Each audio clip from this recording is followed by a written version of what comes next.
మరో బ్రేక్ ని చూస్తున్నాం. సుప్రీంకోర్టులో ఇవాళ కంచెగచ్చిబౌలి భూములపై విచారణ జరగనుంది. అనంతరం నేడు తీర్పు వెలువరించనుంది. ఈ నేపథ్యంలో ఉన్నత న్యాయస్థానం తీర్పుపై ఉత్కంఠ నెలకొంది. కోర్టు నెంబర్ 1లో 15వ ఐటెంగా కేసు లిస్టు ఉండగా కంచెగచ్చిబౌలి భూములో ఎలాంటి అనుమతులు చేపట్టకూడదని గతంలో కోర్టు ఆదేశించింది.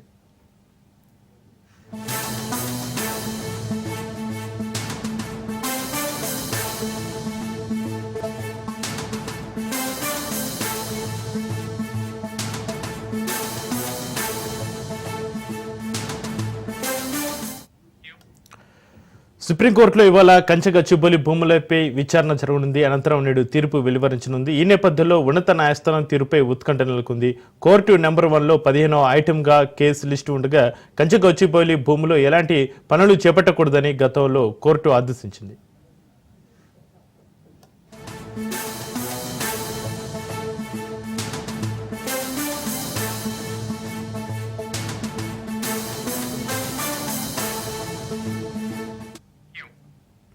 ఇక ప్రభుత్వం ఎలాంటి చర్యలు చేపట్టిందో నివేదిక ఇవ్వాల్సి ఉన్నది. ఇక సుప్రీంకోర్టు ఆదేశాలను బేఖాతరు చేస్తున్న సర్కారు వైఖరిపై ఎలాంటి తీర్పు వెలువరిస్తుందనని హెచ్యూసీ విద్యార్థులు, పర్యావరణవేత్తలు, మేధావులు కూడా ఒత్తుగంటగా ఎదురు చూస్తున్నారు. ఇక దీని సంబంధించి మరింత సమాచారాన్ని మా ప్రతినిధి రత్నకుమార్ ఫోలేలు అందిస్తారు. రత్నకుమార్, సంచలనంగా మారిన కంచెగచ్చిబౌలిలోని భూములకు సంబంధించినటువంటి 400 ఎకరాల భూమికి సంబంధించిన వ్యవహారంలో నేడు సుప్రీంకోర్టు తీర్పు వెలువరించనుంది. ఇవాళ కోర్టు నెంబర్ 1లో 15వ ఐటమ్ ఈ యొక్క విచారణ అనేది ఉంది. అయితే అసలు ఇప్పటికే అక్కడ ఎటువంటి కార్యకలాపాలను కొనసాగించవద్దు అనేటువంటి విషయాలకు సంబంధించి కూడా కోర్టు నుంచి ఆర్డర్స్ వచ్చిన తర్వాత ప్రస్తుతానికి ప్రభుత్వం అక్కడ ఏదైతే కొన్ని రియల్ కంపెనీలకు ఆ భూములను అప్పగించాలనేటువంటి ప్రయత్నాలను చేసిందో ఆ ప్రయత్నాలకు ఫుల్ స్టాప్ పడింది. ఇక ఇవాళ వచ్చినటువంటి తీర్పు మీద తదుపరి ఈ 400 ఎకరాల భూములకు సంబంధించినటువంటి ఏదైతే కార్యాచరణ అనేది డిపెండ్ అయి ఉంటుంది. మరి ఇవాళ ఇటువంటి తీర్పు అనేది సుప్రీంకోర్టు నుంచి రాబోతోంది అనేది ప్రస్తుతం వైపున హెచ్యూ విద్యార్థులు చాలా ఉత్కంఠగా ఎదురు చూస్తూ ఉన్నారు. ఎందుకంటే ఇప్పటికే రంగారెడ్డి జిల్లా తేలింగంపల్లి మండలం కంచెగచ్చిబౌలిని 400 ఎకరాలను వన్యప్రాణుల రక్షణ చట్టం కింద దీన్ని రిజర్వ్ ఫారెస్ట్ గా ప్రకటించాలి. ఈ హెచ్యూ పరిధిలోనే ఆ భూములు ఉంచాలి. ఎటువంటి కార్యకలాపాలను ప్రైవేటు వ్యక్తుల యొక్క పరం అనేది ఆ భూములను చేయొద్దు అంటూ కూడా హెచ్యూ విద్యార్థులు గతంలో అనేక రోజుల పాటు ఆందోళనలు నిర్వహించడం జరిగింది.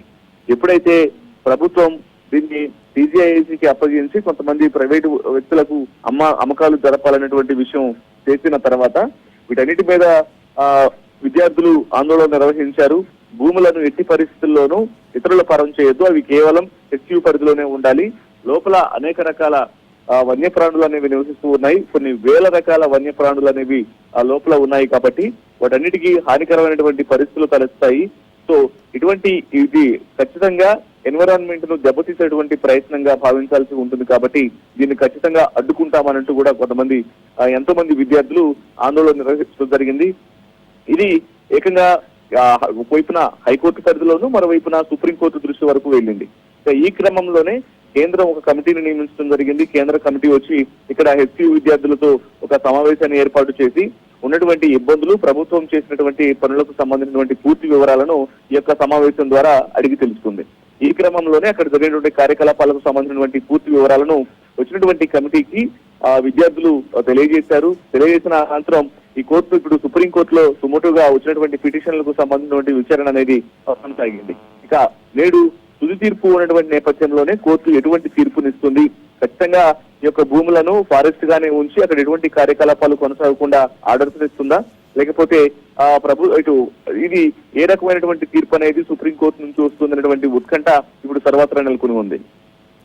రత్నకుమార్, ఉన్నత న్యాయస్థానం తీర్పుపై ఉత్కంఠ నెలకొన్న నేపథ్యంలో ఇటు హెచ్ఎస్సీ విద్యార్థులు ఏమంటున్నారు, వారు ఎలాంటి తీర్పును ఆశిస్తున్నారు, ఇటు పర్యావరణవేత్తలు కూడా ఏమంటున్నారు? రత్నకుమార్, ఇప్పటికే చాలా స్పష్టంగా తెలియజేయడం జరిగింది. ఉన్నటువంటి 400 ఎకరాల భూములు అనేవి కేవలం హెచ్యూ పరిధిలో ఉన్నటువంటి భూములు ఇవన్నీ. సో ఇది ఎటువంటి ప్రైవేటు వ్యక్తుల యొక్క పరం కాకుండా ఖచ్చితంగా వీటిని ఆ హెచ్యూ పరిధిలోనే ఉంచాలి. ఇందులో ఎటువంటి కార్యకలాపాలు కొనసాగడానికి వీలు లేదు అనేది ఆ విద్యార్థులు ఇప్పటికే వాళ్ళ యొక్క ఆందోళనల ద్వారా, నిరసనల ద్వారా తెలియజేసినటువంటి మాట. ఎంతో మంది విద్యార్థులు ఇందులో పోలీసులు జరిపినటువంటి, అంటే ప్రభుత్వం ఎప్పుడైతే విద్యార్థులను చెదరగొట్టేందుకు ప్రయత్నంలో భాగంగా లాండ్ ఆర్డర్ పోలీసులను స్పెషల్ పార్టీ పోలీసులను ఉపయోగించి వాళ్ళ మీద లాఠీ చార్జీలు చేసినప్పటికీ కూడా విద్యార్థులందరూ మరింత ఆందోళనను ఉధృతం చేశారు. ఖచ్చితంగా ఈ భూములు అనేవి హెచ్యూ పరిధిలోనే ఉండాలి, ఇది ఖచ్చితంగా పర్యావరణాన్ని ఇబ్బంది పెట్టినటువంటి ప్రయత్నాలు ఇవన్నీ అని చెప్పి వాళ్ళు ఏమాత్రం వెనక తగినటువంటి పరిస్థితి కనిపించలేదు. కాబట్టి అక్కడ ఉన్నటువంటి భూములలో ఇది మొత్తం జీవ వైవిధ్యానికి ఇబ్బందికరమైనటువంటి పని కాబట్టి ఖచ్చితంగా ఈ పనులను ప్రభుత్వం ఆపివేయాలి. వచ్చినటువంటి జేసీబీలను ఇమ్మీడియట్ గా బయటకు పంపాలని ఆందోళన నిర్వహించిన తర్వాత అక్కడ పరిస్థితి అనేది ఉధృతంగా మారిన నేపథ్యంలోనే హైకోర్టు ఆర్డర్స్ ను పాస్ చేసింది. ఎక్కడైతే చెట్లను నరికివేత ప్రక్రియ అనేది కొనసాగుతుందో తక్షణమే ఆ పనిని ఆపాలి అని చెప్పిన తర్వాత లోపల పనిని మొదలు పెట్టినటువంటి జేసీబీలు పూర్తిగా యూనివర్సిటీ ప్రాంగణం నుంచి వదిలి వెళ్ళిపోవడం జరిగింది. ఆ 400 ఎకరాల్లో ఎటువంటి కార్యకలాపాలను కొనసాగించకుండా. సో ఇప్పుడు దీన్ని పూర్తిగా కోర్టులు కూడా ఖచ్చితంగా దీని మీద ప్రభుత్వ పరంగా కావచ్చు, లేకపోతే ఏ ఇతర ప్రైవేట్ వ్యక్తుల పరం ఇవ్వకుండా ఖచ్చితంగా దీన్ని ఫారెస్ట్ గానే ఉంచి జీవ వైద్యాన్ని కాపాడాలి. కొన్ని వేల రకాల వన్యప్రాణులు అనేవి లోపల నివసిస్తున్నాయి కాబట్టి దీని మీద శ్రద్ధ తీసుకొని ఖచ్చితంగా ఈ రకమైనటువంటి ఆర్డర్స్ ఇవ్వాలనేది విద్యార్థుల నుంచి కావచ్చు, అలాగే మరోవైపున పర్యావరణవేత్తల నుంచి కూడా వస్తున్నటువంటి మాటగానే చెప్పాలి. Right, thank you Ratnakumar.